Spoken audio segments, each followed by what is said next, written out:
ایک بھائی کا سوال ہے، کیا نامحرم مرد نامحرم عورت کو رقیہ دم کر سکتا ہے؟ اگر ضرورت ہے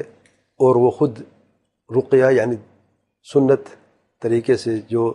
دم ہے اور جھاڑ پھونک ہے وہ نہیں کر سکتی، وہ عورت خود نہیں کر سکتی، اس کا محرم، اس کا باپ، اس کا بھائی، اس کا خاوند، اس کا بیٹا نہیں کر سکتا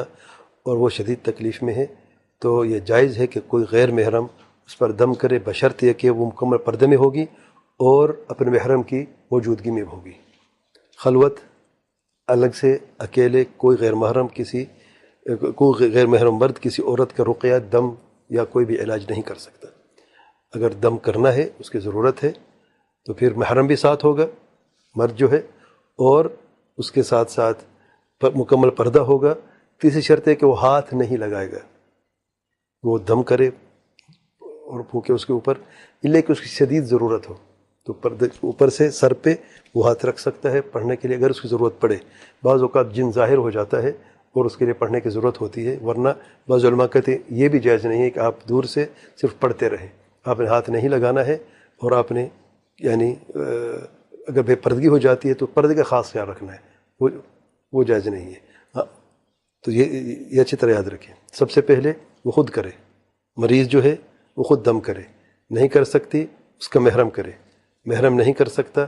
کوئی وجہ ہے یا تکلیف زیادہ بڑھ جاتی ہے، تو پھر آپ کسی بھی غیر محرم بشرط یہ کہ وہ صحیح عقیدے والا ہو، موحد متبع سنت ہو، الحدیث سلفی ہو، صحیح عقیدے والا، اس کے پاس جائے، کیونکہ جادوگر جھوٹے فریبی بہت زیادہ ہیں۔ رقیہ کے نام پہ قرآن مجید کی سے جو دم ہے اس کے نام پہ وہ خود بھی تعویذ وغیرہ یا تمتمے یا خود اور کچھ مکس کر دیتے ہیں، یہ سب شرک اور جائز نہیں، یاد رکھیں۔ اور شرک میں کوئی خیر نہیں ہے، تعویذ میں کوئی خیر نہیں ہے، واللہ یہ تکلیف ظاہراً تو آپ کو نظر آئی کہ کم ہوئی ہے، شاید کوئی شفا تو اللہ تعالیٰ ہی دیتا ہے، لیکن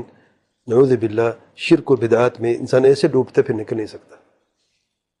علاج کا طریقہ جو شرعی ہونا چاہیے، اور یہ شرطیں میں نے چند بیان کی ہیں،